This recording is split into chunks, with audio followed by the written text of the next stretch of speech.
today. They spit in your food. Those 4 words, scribbled hastily on a folded linen napkin, hit harder than any headline. They stopped Billionaire CEO Malcolm Devereux mid-bite, freezing the fork just inches from his mouth. For a man who'd survived boardroom betrayals and market crashes, this was different. This wasn't business. This was personal.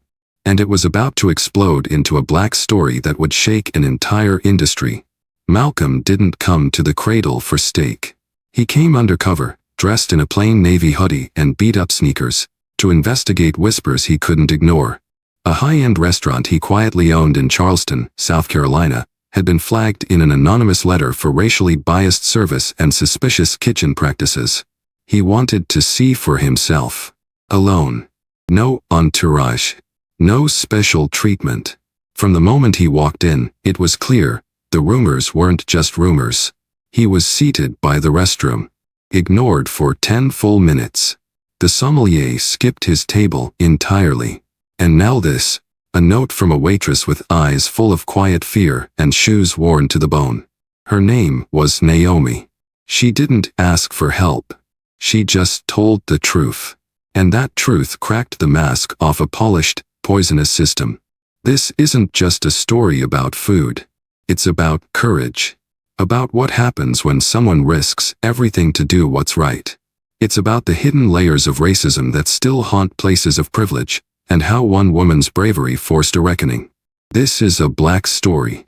And if you've ever wondered how justice really starts, this is it. Before we go any further, take a second to like this video and subscribe for more true stories that matter. Stories that stir the soul and challenge the status quo. Now breathe deep. Because the next 10 minutes will change the way you see power, race, and what happens when a simple napkin turns into a weapon of truth. Malcolm Devereux was a man who turned silence into strategy. At 46, he had become one of the most respected black CEOs in America. A tech prodigy turned investor, he had built his billion-dollar empire not just through brilliance, but through precision. Every word he spoke was measured. Every deal he made was calculated. He didn't believe in luck. He believed in data, discipline, and dignity. But even data couldn't prepare him for the note Naomi had left under his coffee cup. Long before that night, Malcolm knew the cost of being underestimated. Raised by his grandmother in a small Alabama town, he'd watched his mother scrub floors so her son could wear a shirt without holes to school. His first computer was from a church donation bin. His first investment? A scholarship fund he built at age 24 from his garage startup's first big IPO. But success doesn't erase memory. It just buries it deeper. On paper, he was now the founder of Devereux Capital Holdings, with interests in clean energy, fintech, and luxury hospitality. He drove a black Tesla Model S, sat on 5 corporate boards, and lived in a penthouse overlooking Central Park. But behind closed doors, he was still that kid who learned to tie a tie from a YouTube video before his first investor pitch. He didn't dress flashy. No gold watches. No designer shoes. Malcolm understood how quickly people judged a black man by what he wore before they ever listened to what he said. So when that anonymous letter landed on his desk 2 weeks earlier, claiming one of his flagship restaurants was mistreating black customers and employees, he didn't send a lawyer or a PR team. He bought a Greyhound ticket, threw on a hoodie, and walked into the fire himself. No one recognized him when he walked into the cradle that night. And that was exactly the point. Sometimes, to see the truth, you have to disappear inside it. That's what Malcolm had learned. He wasn't just a CEO. He was a mirror. And this time, he wanted the system to see itself, raw, unfiltered, and up close. Because real leadership isn't about being seen. It's about seeing what no one else wants to look at. The Cradle was the kind of restaurant that made people lower their voices when they walked in. Tucked inside a restored historic mansion in downtown Charleston, it oozed southern charm and exclusivity. Velvet drapes. Gold-rimmed glassware. Candlelight that made everyone look 10% more important. You didn't come here just to eat. You came to be seen. The walls were lined with portraits of Confederate generals, conveniently unlabeled, as if history could be softened by mood lighting. The name, The Cradle, was a nod to Charleston's past, the cradle of Southern elegance, as their website proudly proclaimed. But to Malcolm, even before stepping foot inside, the name echoed something else. Something darker. The cradle of exclusion, of control. From the moment he entered, the tone was set. The hostess, a young white woman with perfect posture and a clipboard smile, scanned his clothes like they were a threat. She didn't recognize him. That was the plan. He had chosen a plain zip-up hoodie, dark jeans, and off-brand sneakers. "Do you have a reservation?" she asked, her voice flat. "No," Malcolm said, calm as ever. She exhaled slowly, performing annoyance like it was part of her job. "We're fully booked tonight, sir. But I suppose we can seat you at the bar, or near the kitchen entrance. Would that be acceptable?" Malcolm nodded. "Sure. That works." He followed her through the grand dining room, passing tables filled with white diners in suits and designer dresses. Not a single black face in sight, except the staff.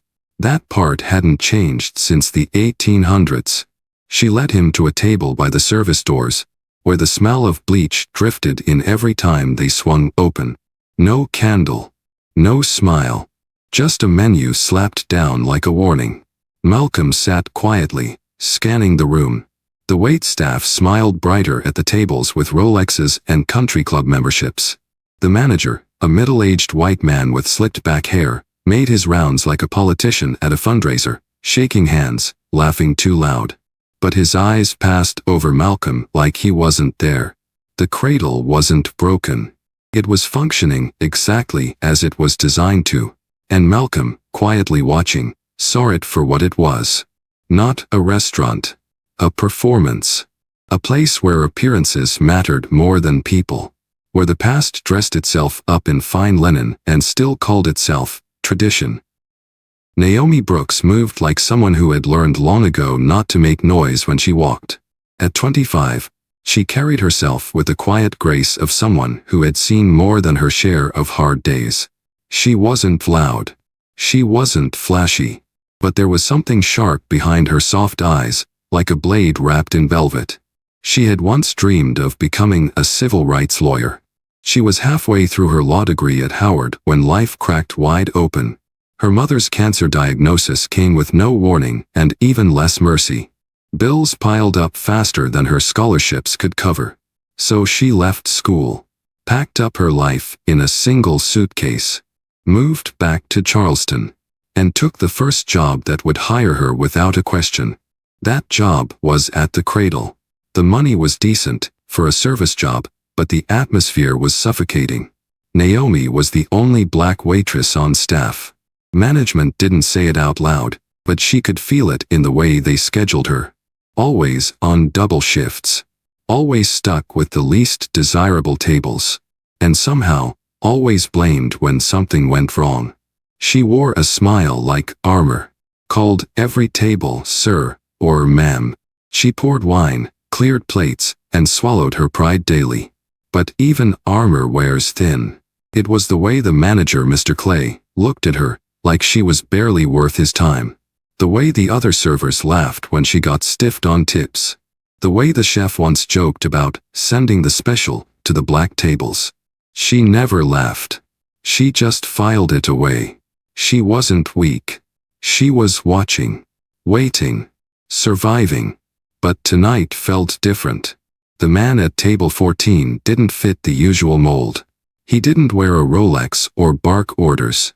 He just sat there, silent, observant, and oddly calm. When she greeted him, he looked her in the eye. Really looked. Like he saw her. Like he noticed. That moment, small as it was, shook something loose inside her. Because Naomi wasn't just a waitress. She was a witness. To every quiet injustice, every whispered slur, every rule that changed depending on who walked through the door. And tonight, she was done watching. Tonight, she was going to act. Even if it cost her everything. The presidential prime was not just a steak. It was a spectacle. 48 ounces of bone-in Wagyu beef, dry-aged for 90 days, finished with a rosemary smoke dome lifted tableside by a gloved server. It came with a foie gras buttermelt, truffle potato tower, and a price tag of $700. A dish meant for show, not soul. When Malcolm ordered it, Naomi blinked twice. "You'd like the presidential prime," she repeated, her voice steady, but her stomach tightening. He nodded, calm as a lake. "Medium rare." And a glass of the 2005 Staglin Cabernet. Another $200 decision. Naomi had taken orders for that dish a dozen times. Always from hedge fund managers, politicians, influencers with gold cards. Never from someone in sneakers and a hoodie. Never from someone who sat at the table by the swinging kitchen doors. She felt eyes on her. Across the dining room, Mr. Clay stood with his arms folded, watching her like a hawk with a clipboard. She knew what he was thinking, that she was wasting time. That a man who looked like that couldn't afford a steak like this. That if it went unpaid, the blame would fall on her. She hesitated just a second too long. "Is that a problem?" Malcolm asked, gently, but with a sharpness beneath it. "No, sir," she said quickly. Coming right up. She turned on her heel and headed for the POS terminal, her heart thudding against her ribs. Every server knew the rules. If a customer looked questionable and ordered an expensive meal, management expected a credit card before the kitchen fired it. No exceptions. But Naomi didn't do that. She keyed in the order like it was any other. And when the screen flashed red, requiring manager approval, she hit override and swiped her own ID. She'd just taken responsibility for a $700 steak and a wine pairing. On a gut instinct. Behind her, Mr. Clay's voice boomed through the hallway. "Did he pay up front?" "No, sir," she replied without turning around. "Then you better pray he does," he growled. But Naomi wasn't praying. She was planning. Because maybe, just maybe, this man wasn't here to be served. Maybe he was here to see. And if he was about to see everything. Naomi had watched a lot of things happen in that kitchen. But what she saw tonight shattered the last sliver of silence she had been holding on to. As the presidential prime was prepped, she noticed Chef Rick, known more for his attitude than his culinary talent, lean over the sizzling steak with a twisted grin. Then came the act. Subtle, quick, but unmistakable.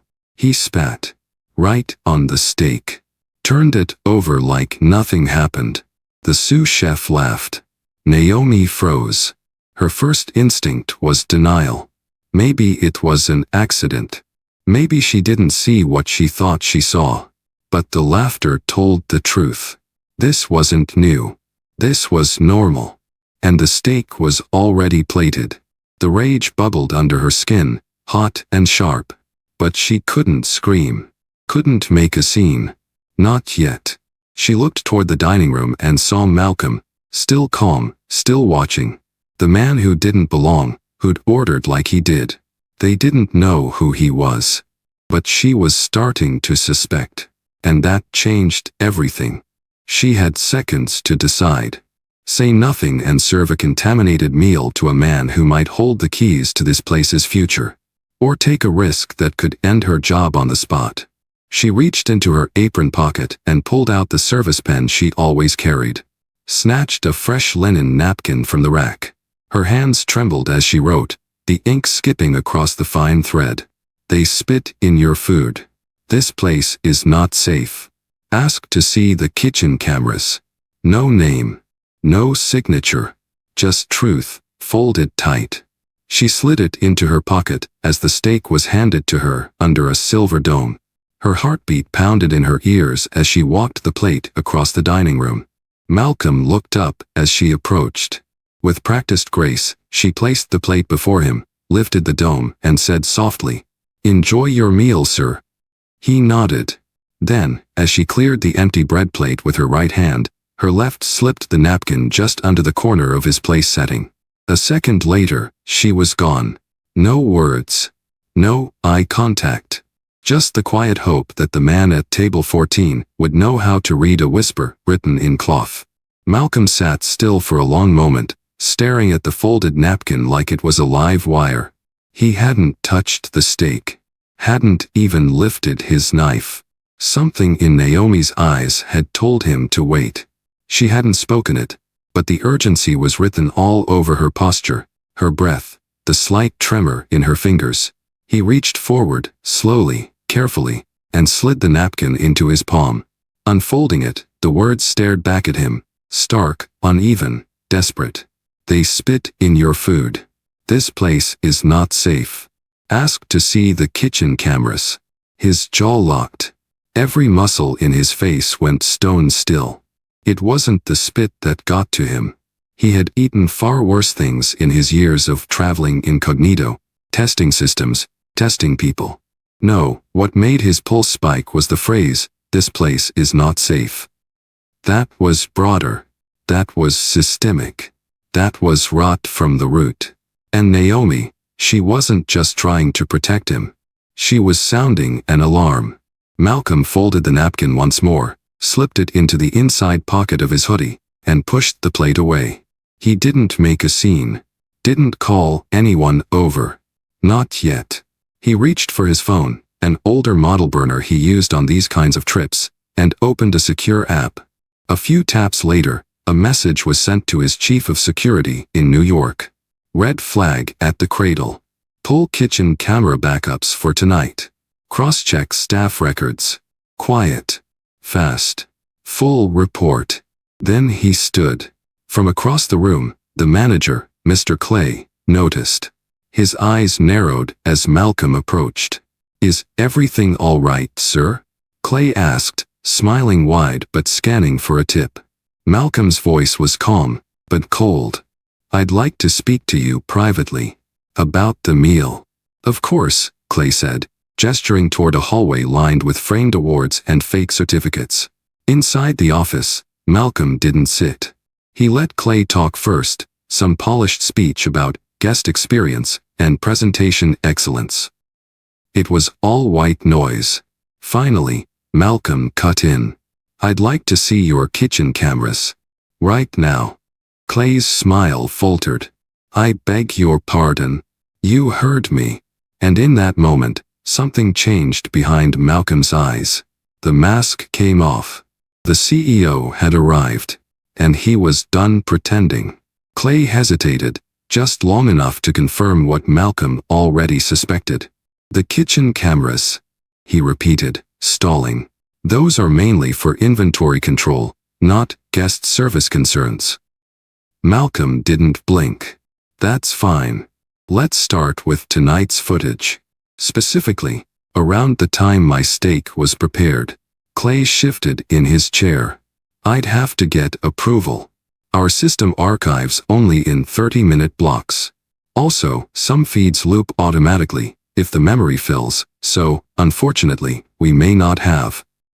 "Cut the story," Malcolm interrupted, his voice low and razor-sharp. Clay looked up, caught off guard by the sudden shift in tone. "I'm giving you one chance to do this clean," Malcolm continued. "You're either the guy who helped uncover a problem in his house, or you're the guy who buried it." Clay's face paled. Still, he tried one last deflection. "Sir, if I may ask, who exactly are you?" Malcolm leaned in, just enough for his words to land like a weight. "I'm the man who signs your checks. And if I see one more lie fall out of your mouth, you won't have another one to cash." Clay's mouth opened, then closed. He stood, flustered, and moved to the corner cabinet. Fumbled with a key. Pulled out a dusty drive, attached it to the monitor, and began scrolling through fragmented footage. The moment the prep station came into view, Malcolm's arms crossed. Clay clicked forward. Then, abruptly, a jump. A glitch. No, not a glitch. A clean cut. Footage skipped exactly 2 minutes and 12 seconds. Right when Naomi would have been waiting for the order. Right when the steak was plated. Clay pretended to tap again, but Malcolm stopped him with a single word. "Enough." Outside the office door, the noise of the restaurant continued. Forks clinking, wine pouring, laughter rising and falling in waves. Inside, the silence was surgical. Malcolm pulled out his phone. Fired off a second message. Partial footage. Possible tampering. Flag Mr. Clay. Interview staff. Preserve all files. He slipped the phone back in his pocket and turned to the man who was now visibly sweating behind the desk. "You're done for tonight," Malcolm said. "Walk me out. Then go home. And I strongly suggest you call a lawyer." Mr. Clay stood frozen. He had no idea just how deep the storm was going to get. But the first hinge had turned, and the door was no longer shut. The drive back to his hotel felt longer than it was. Malcolm didn't turn on the radio. He didn't need music. He needed silence. He needed focus. By the time he reached his suite, his security team had already responded. They'd pulled backup feeds from the cloud servers, raw, uncut, and untouched by any local interference. What Mr. Clay had tried to hide was now laid bare, frame by ugly frame. Malcolm poured himself a glass of water, sat down at his desk, and opened the file. There it was. Time-stamped. Crystal clear. Chef Rick, leaning over the presidential prime. He wasn't rushed. He wasn't distracted. He did it with full intent. A spit. Then a smile. Then he turned to the sous chef, who laughed and nodded. The audio was faint, but just loud enough to catch it. "That's what you get for acting like you belong here," Rick muttered. Malcolm leaned back in his chair. He felt no shock. No outrage. Only cold clarity. This wasn't a mistake. It wasn't a moment of bad judgment. It was a culture, a quiet, ugly system built to humiliate people like him the second they didn't follow the script. Worse, the video logs showed this wasn't the first time. Earlier footage from the same week revealed another instance, a black couple seated at the back corner, their plate arriving nearly 30 minutes late. Behind the scenes, the kitchen laughed. Chef Rick tossed a steak on the floor before throwing it back on the grill. This wasn't an isolated incident.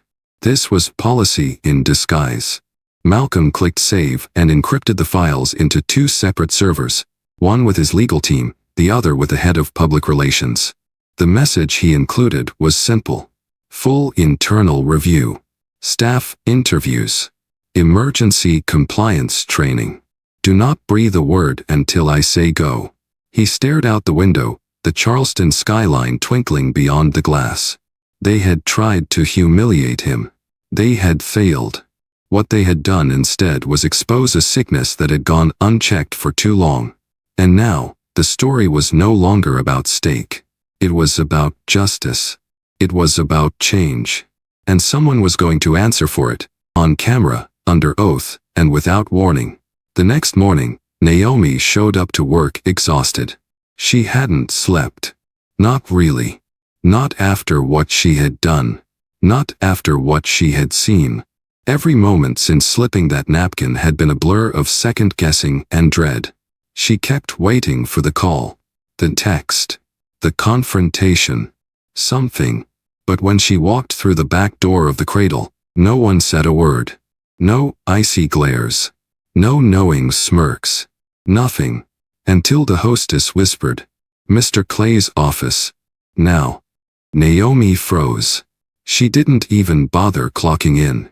Just turned, straightened her apron, and walked the long hallway toward the manager's door. She expected Clay. Maybe even the head of HR. Worst case scenario? Security. What she didn't expect was him. Malcolm. Still in that same hoodie. Still calm. But this time, he was standing. The air in the room shifted. "Naomi Brooks," he said, motioning for her to sit. She couldn't. "I know," she whispered. "I'm sorry. I shouldn't have." He held up a hand. "You should have," Malcolm said. "And you did." Her heart thudded. "Am I being fired?" He shook his head. "Not by me." Naomi blinked. "I own this place," he said, voice low. "The building. The brand. The people who run it. Well, they answer to me." Her legs gave out. She sat. "I reviewed the footage. I've seen what happened in that kitchen. I've seen what's been happening here for months. Maybe years. Naomi looked down. I didn't know who else to tell. And you didn't have to, Malcolm replied. You did more than most people ever would. He took a breath. So here's the truth. I can have this entire place shut down today. I can fire everyone, rebrand the business, start fresh. And I will. But before I do that, I need one thing from you. Naomi looked up, her voice barely a whisper. What? A choice. He leaned in. You can walk away. Quietly. I'll make sure you're taken care of. A scholarship. A new job. Whatever you need. She stared at him. Or, Malcolm continued, you can stay. Help me rebuild this place. From the inside. From scratch. As the new director of ethics and culture. Silence stretched between them. Naomi's voice shook. You really trust me with that? Malcolm nodded. I already did. You just didn't know it yet. And in that moment, for the first time in a long time, Naomi breathed without fear. The next 24 hours moved fast. By noon, the Cradle was no longer a restaurant. It was a crime scene in a tuxedo. Malcolm moved with precision. Quiet calls. Ironclad coordination. His legal team flew in from New York. His PR team was already drafting the statement. But he wasn't hiding behind prepared remarks. Not this time. At exactly 12:30 p.m., two unmarked SUVs pulled up outside the front entrance. The lunch crowd had just begun trickling in, men in pressed suits, women in pearls and pastel blazers, when the doors opened and two plainclothes federal agents stepped inside. They didn't shout. They didn't need to. They went straight for the kitchen. Chef Rick didn't even make it to the back exit. He was escorted out the front door, still wearing his stained apron. The sous chef followed.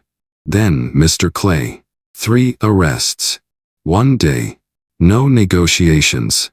The staff was stunned. Some frozen. Some quietly clapping. A few just watched, mouths open, as the men they once feared were walked out like thieves. Outside, Malcolm stepped up to the podium now positioned on the front steps. Reporters were already gathering, mics pointed, cameras rolling. He didn't speak with fury. He spoke with fact. Yesterday, I entered this building as a customer. Today, I stand here as its owner. And what I saw inside this restaurant, what I uncovered, does not reflect the values of Devereaux Holdings. Or this community. He paused, eyes scanning the crowd. This was not a bad apple. It was a broken tree. And we're cutting it down. He then gestured toward Naomi, who stood quietly to his right in a tailored navy blouse and slacks. She didn't smile. She didn't wave. But she stood tall. This woman, Malcolm said, showed more integrity in one night than most executives do in a career. She is the reason this truth came to light. And she is the reason this place has a future. Naomi's throat tightened. The applause that followed wasn't polite. It was real. It was earned. Malcolm finished with one final statement, short and sharp. We're not canceling the Cradle. We're rebuilding it. From the inside. And this time, it's going to serve more than just food. It's going to serve justice. No script. No spin. Just truth on full display. Naomi had never worn a suit jacket that cost more than her rent. Until now. 2 weeks after the arrests, the Cradle remained closed to the public, but the lights inside were on. The kitchen had been gutted. The walls repainted. The uniforms redesigned. The Confederate portraits, gone. Replaced with framed images of Charleston's unsung black pioneers, chefs, artists, community leaders. And at the center of it all, Naomi Brooks sat at her new desk in an office that used to belong to Mr. Clay. She still wasn't used to the title. Director of Ethics and Culture. It sounded corporate. Heavy. But Malcolm had insisted it meant more than policy. It meant presence. She wasn't just there to sign papers or attend ribbon cuttings. She was there to rebuild trust from the inside out. Her first day in the role, she started with a staff-wide meeting. No suits, no scripts, just a circle of chairs in the dining room. Some people couldn't look her in the eye. A few still whispered behind her back. But most listened. She told them what happened, not with shame, but with strength. She explained why the culture failed, why silence is never neutral, and how they were all going to do better together. She created a system for anonymous reporting, rolled out mandatory bias training, held weekly feedback sessions, hired new managers, people who looked like the community they served. She also did something unexpected. She went back to school. Malcolm had offered to cover her tuition if she ever wanted to finish her law degree. And she said yes. Part-time. Nights and weekends. Because justice didn't stop at one restaurant. And yet, Naomi didn't walk like a student anymore. She walked like someone who had been through the fire and come out clear. People started to ask her questions. Real ones. Not just about policy. About belonging. About dignity. About how to speak up when it's scary. And every time someone asked, she told the same story. About a folded napkin. A risk. A man who listened. And a job that was never just about tips. It was about truth. Naomi Brooks was no longer a server. She was serving something far more important now. And the world was finally ready to hear her voice. It wasn't a press conference that changed the cradle. It wasn't the police, or the lawsuits, or the headlines. It was a napkin, folded in half, written in haste, delivered in silence. That's all it took to expose a system of quiet cruelty, a culture hiding behind linen tablecloths and curated wine lists. One simple act of courage lit a match in a room soaked in gasoline. And the fire didn't destroy everything. It revealed what was already rotting. The lesson here isn't just about restaurants or management. It's about everyday people in quiet jobs doing extraordinary things. Naomi didn't have power. She didn't have a title. But she had clarity. She saw something wrong, and instead of looking away, she acted. She didn't scream. She didn't protest. She wrote the truth and passed it to someone who would listen. And that's the heart of this black story. That sometimes, the bravest thing you can do isn't grand or loud. It's the decision to risk your safety, your paycheck, your future, to protect something bigger than yourself. And it's the responsibility of those in power to recognize that bravery and do something with it. Malcolm Devereux did. And because of that, an empire didn't crumble. It evolved. So here's the question for you. What injustice have you seen and stayed quiet about? And more importantly, what might change if you spoke up?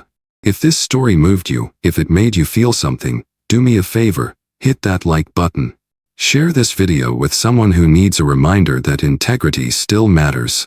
That courage is contagious.